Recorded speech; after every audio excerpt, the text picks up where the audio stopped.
Hey everyone! Today I'm going to show you how to bypass factory reset protection on any Android phone. The best part? It's completely free and really easy to do. You know when you reset your phone and it asks for your Google account?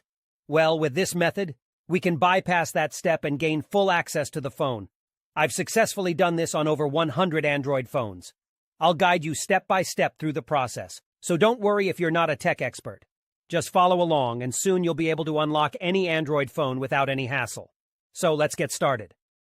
Okay, so the next step is to use this website to remove the factory reset protection lock from your Android phone. To do this, you'll need to provide 3 important details: your phone's exact model, its IMEI number, and a valid email address where you can receive notifications. Now you might be wondering how to find your phone's IMEI number. Well, there are several ways to do this. You can check the back of your phone, the original box it came in, or even your carrier's website. Your account details may also have the IMEI and serial number of your device. If you have a sales receipt or contract, you may find the IMEI and serial number there.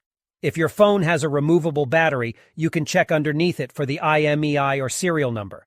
However, if your phone doesn't have a removable battery, don't try to remove it or you may damage your device. Once you have your phone's IMEI number, you'll need to fill out a simple form on the website with your phone model, IMEI number, and a valid email address.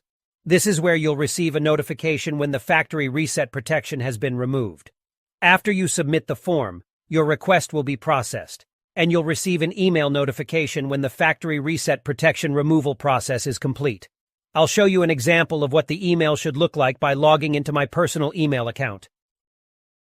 Here's the email I received, saying that the factory reset protection was removed. Let's open it up together. The message confirms that the factory reset protection has been removed, so all you need to do now is restart your phone.